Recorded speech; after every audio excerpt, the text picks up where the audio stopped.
இப்போ உங்கள் கையில் ஆண்ட்ராய்ட் ஃபோன் இல்லைனா ஐஃபோன் இருக்கலாம். ஏன் இந்த வீடியோவை நீங்கள் உங்கள் 4G ஆர் 5G நெட்வொர்க் இல்லைனா உங்களோட ஹை ஸ்பீட் இன்டர்நெட் ஒய்ஃபை மூலமாக கூட இந்த வீடியோவை பார்த்துட்டு இருக்கு. அண்ட் உங்கள் ஃபோனில் WhatsApp, Instagram, Facebook, Telegram, PUBG, free fire இந்த மாதிரி கேம்ஸ் அண்ட் ஆப்ஸ் கூட இருக்கலாம். அண்ட் உங்களுக்கு இப்போ ஏதாச்சும் இன்ஃபர்மேஷன் தேவைன்னா இன்டர்நெட்டில் போய் சர்ச் பண்ணி அந்த இன்ஃபர்மேஷன் தெரிஞ்சுக்கலாம். அண்ட் ஏதாவது ஆப் தேவைன்னா அதுவும் சிம்பிள், ப்ளே ஸ்டோரில் போய் டக்குன்னு ஆப்ஸ் டவுன்லோட் பண்ணிக்கலாம். பட் நம்ம இதெல்லாம் இல்லாத ஒரு காலத்துக்கு தான் போக போகிறோம். அது மட்டும் இல்லாமல் 18 வருஷமாக நான் ஒரு விஷயத்தில் ஸ்டக் ஆகியிருந்தேன். அது என்னன்றதை பற்றியும் தான் இந்த வீடியோவில் பார்க்க போகிறேன்.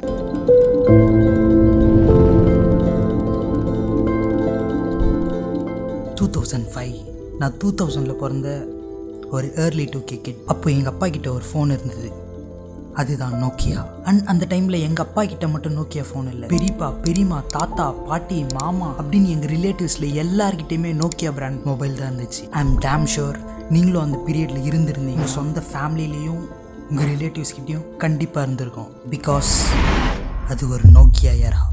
அண்ட் அந்த டைமில் எங்கள் அப்பா ஒரு புது ஃபோன் வாங்கணும்னு டிசைட் பண்ணி புது நோக்கியா ஃபோன் வாங்கினதுனால அவரோட பழைய ஓல்டு நோக்கியா ஃபோன் எங்கள் அம்மா கைக்கு வந்தது. யூனோ அம்மா ஃபோன்னா நம்ம ஃபோன் மாதிரி. ஸோ அதுதான் நான் என் லைஃப்பில் யூஸ் பண்ணேன் first phone. If I am not wrong அது நோக்கியா 2310. அந்த டைமில் நோக்கியாலே நிறைய மாடல்ஸ். அப்போ நாங்கள் வச்சுட்டு இருந்த அந்த மாடலில் கலர் டிஸ்பிளே இருக்கும். அண்ட் ஒரு சில ஃபோன்லலாம் பிளாக் அண்ட் க்ரீன் ஸ்க்ரீன் கலரில் இருக்கும்.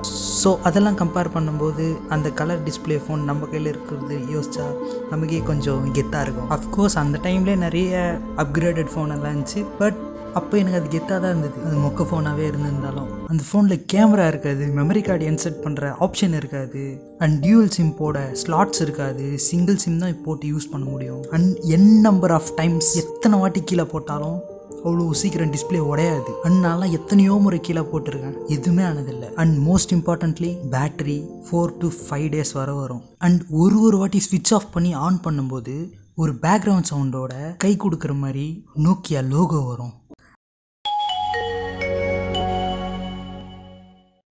I'm big fan of this sound. எனக்கு தெரில, அது ஒரு வாட்டி கேட்கும்போது எனக்கு செம்ம பாசிட்டிவாக இருக்கும். அண்ட் நாங்கள் வச்சுட்டு இருந்த ஃபோன் கலர் பார்த்தீங்கன்னா ப்ளூ ப்ளஸ் ஒயிட் கலர். அதோட கீபேடே பார்க்க ஒரு செம்ம ஷைனி லுக்கில் இருக்கும். அண்ட் மேக்ஸிமம் அந்த ஃபோனில் அவ்வளோ ஒன்றும் ப்ராப்ளம்ஸ் வராது. இன்கேஸ் ஏதாச்சும் ப்ராப்ளம் வந்துச்சுன்னா ஒன்றுமே பண்ண தேவையில்லை, ஒரே ஒரு வாட்டி பேட்ரி கழட்டி போட்டாலே எல்லா ப்ராப்ளமும் ஃபிக்ஸ்டு. அந்த குட்டி ஃபோனில் ஹோம் ஸ்க்ரீனை இப்போ பார்த்தா கூட ஒரு மாதிரி ஸ்பெஷலாக இருக்கும். நம்ம இப்போ மெனுக்கு போனோன்னா இந்த ஃபோனில் அப், டவுன், ரைட், லெஃப்ட் இந்த பட்டன்ஸுக்கு சென்டரில் இருக்காது. ஏன்னா இந்த ஃபோனில் அப்படி ஒரு பட்டனே கிடையாது. நம்ம கால் பண்ண யூஸ் பண்ணுற அந்த க்ரீன் பட்டனுக்கு மேலே தான் இருக்கும் மெனு. ஸோ அதை ஓப்பன் பண்ணோன்னா மெனுவில் இருக்கிற ஆப்ஸே ஒன்றா அந்த ரைட் ஆர் லெஃப்ட் பட்டன் வச்சு சைடில் தள்ளி ஓப்பன் பண்ணணும். அதோட மெனுவே ரொம்ப நாள் கழிச்சு இப்போ பார்க்கும்போது செம்மையாக சூப்பர் க்யூட்டாக இருக்குது. அண்ட் மெனுவை ஓப்பன் பண்ண உடனே ஃபஸ்ட் ஆப்பே மெசேஜ் தான் வரும். அப்போ எனக்கு மெசேஜ்னா என்னன்னு கூட தெரியாது. அப்புறம் தான் மெசேஜ்னா என்னென்னு அர்த்தமே புரிஞ்சுது. அண்ட் அந்த மெசேஜஸில் தான் ஃபஸ்ட் டைம் நான் டைப் பண்ணவே கற்றுக்கினேன். அந்த ஃபோனில் இப்போ நம்ம கேட்னு டைப் பண்ணோன்னா ஏபிசி நல்லாயிருக்கும். ஏபிசி சிக்கு வரத்துக்கு 3 வாட்டி அந்த திரும்ப ப்ரெஸ் பண்ணால் தான் சி டைப் ஆகும். ஸோ இந்த மாதிரி ஏக்கு ஒரு வாட்டி டைப் பண்ணணும், டீக்கு அதுக்கேற்ற நம்பரில் போய் டைப் பண்ணணும். அதெல்லாம் ஃபஸ்ட் டைம் கற்றுக்கும்போது ஏய் அப்படின்ற மாதிரி இருக்கும். அண்ட் அப்போல்லாம் ஒரு சில மெசேஜஸ் எல்லாம் வரும். எப்படின்னா இந்தியாவோட நேஷ்னல் கேம் என்ன, இந்தியாவோட நேஷ்னல் பேர்டு என்ன, தமிழ்நாடு கேபிட்டல் என்ன, இது மாதிரி சிம்பிளாக எஸ்எம்எஸ் வரும். அப்போ தன்னைத்தானே ஒரு பெரிய புத்திசாலின்னு நினச்சிட்டு இது கூடவா தெரியாது அப்படின்ற மாதிரி அந்த மெசேஜுக்கெல்லாம் ரிப்ளை வேறு பண்ணுவேன். அண்ட் அப்போ எஸ்எம்எஸ்ஸுக்கு காஸ்ட் வேறு இருக்கும். ஒரு மெசேஜ் அனுப்புனா ₹1 போயிடும். அண்ட் ஒரு வாட்டி ரிப்ளை பண்ணால் திரும்ப நிறைய கொஷின்ஸுக்கு ஆன்சர் பண்ணணும். ஸோ ஒரு வாட்டி ₹1 போயிட்டே. அண்ட் எப்பயும் நான் இதை ஃபுல்லாக ட்ரை பண்ணதில்லை. ஏன்னா ஒரு வாட்டியும் ரிப்ளை பண்ணும்போது காசு போகிறதுனால வீட்டில் திட்டுவாங்க. ஸோ தெரில அது உண்மையாக போயான்னு கூட தெரியல. இது 2014-15 வரை எங்கள் அம்மா கிட்ட கையில் அந்த ஃபோன் இருந்தது. ஸோ அப்போ என் கிளாஸில் புருஷோத்தமன் ஒருத்தர் இருப்பான், என் ஃப்ரெண்டு. அவனும் நானும் NFS கேம் பற்றி பேசிட்டு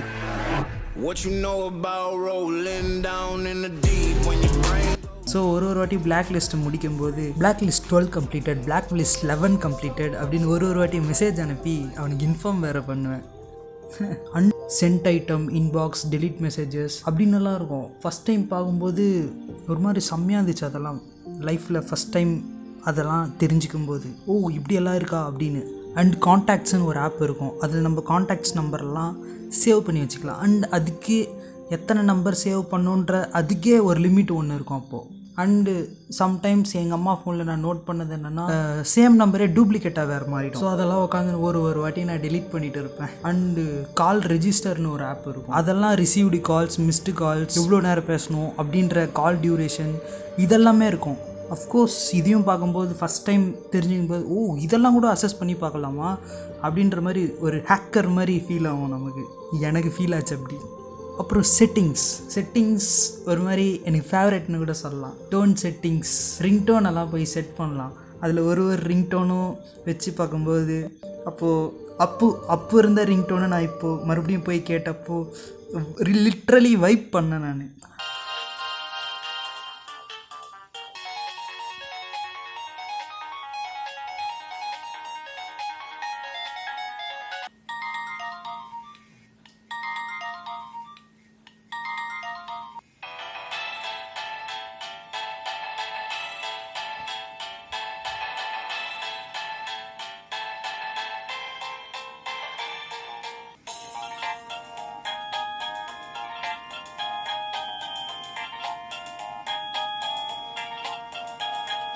அண்ட் எங்கள் அம்மா கால் ரிங்டோனுக்கு டெஸ்டினின்னு ஒரு அது இப்போ கேட்டால் கூட செம்மையாக இருக்கும் கேட்குது.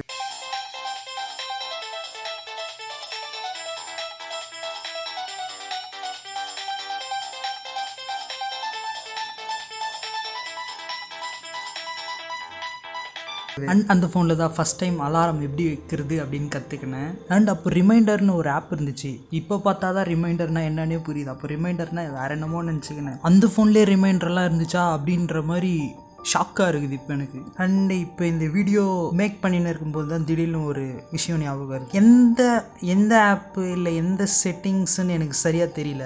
ஒரு ஆப்ஷன் இருக்கும். அந்த ஆப்ஷன் உள்ளே போய் 1க்கு ஒரு செப்பரேட் மியூசிக், 2க்கு செப்பரேட் மியூசிக் அப்படின்ற மாதிரி இந்த கீபேடில் நம்மளே ஒரு மியூசிக் ஒன்று உருவாகலாம். அப்போல்லாம் நானே மியூசிக் கம்போஸ் பண்ணி, அஃப்கோர்ஸ் கேவலமாக தான் இருக்கும், பட் இருந்தாலும் அப்பயே ஒரு மியூசிஷியன் மாதிரி ஃபீல் பண்ணேன். நீங்களும் அப்படி பண்ணியிருந்தீங்கன்னா கமெண்ட் பண்ணுங்கள். அப்புறம் மை ஃபேவரட் ஆப் கேம்ஸ். எனக்கெல்லாம் ஒரு வயசு வர யார் ஃபோன் என் கையில் கிடைச்சாலும் ஃபஸ்ட்டு என்ன கேம் இருக்குதுன்னு தான் செக் பண்ணியே பார்ப்போம். ஸோ அப்போ மொபைல் கேம்ஸ் மேலே ஒரு செம்ம கிரேஸு. அப்போ தான் கேம்ஸ் எல்லாம் இந்தியாவில் என்ட்ராச்சுன்னு நினைக்கிறேன். ஐ கெஸ் அந்த ஃபோனில் மொத்தமாக 3 கேம்ஸ் இருக்கும். அதில் ஃபஸ்ட்டு கேம்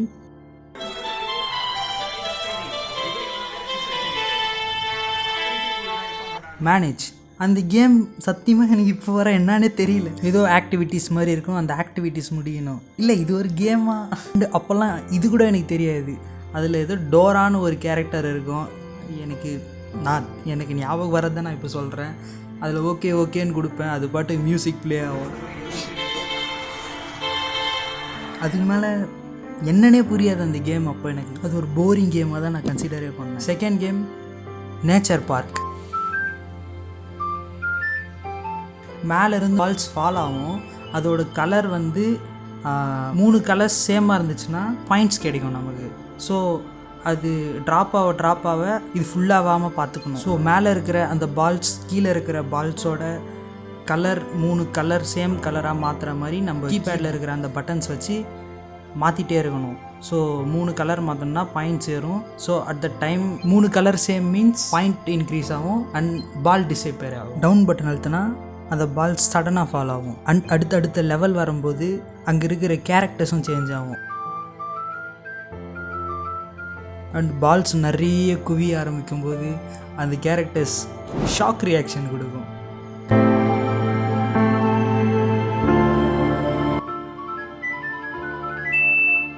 அடுத்த கேம் பவுன்ஸ். என் லைஃப்பில் விளையாடின ஃபஸ்ட்டு கேம் இது தான். Most challenging and interesting game என் லைஃப்பில் ஃபஸ்ட் டைம் பார்த்தது இது தான். மொபைல் அண்ட் டிவி இதுக்கப்புறம் என்னை நெக்ஸ்ட் லெவலில் இம்ப்ரெஸ் பண்ணது இந்த கேம்ஸ். ஒரு 1.5 மாதத்துக்கு முன்னாடி உன் வாழ்க்கையில் நிறைவேறாத ஆசை ஏதாச்சும் இருந்திருக்கா அப்படின்னு யாராச்சும் என்கிட்ட கேட்டிருந்தாங்கன்னு வச்சுக்க. இந்த பவுன்ஸ் கேமில் ஒரு லெவல் ஒன்று இருக்குது. அந்த லெவலை கம்ப்ளீட் பண்ணி நெக்ஸ்ட் லெவலுக்கு போகணும், அதுதான் என்னோட நிறைவேறாத ஒன் ஆஃப் த ஆசை அப்படின்னு சொல்லியிருப்பேன். லிட்ரலி 18 இயர்ஸ் கழிச்சு முடித்தேன். என்னை பொறுத்த வரைக்கும் இது வெறும் ஜஸ்ட் கேம் கிடையாது, இட்ஸ் அன் எமோஷன்.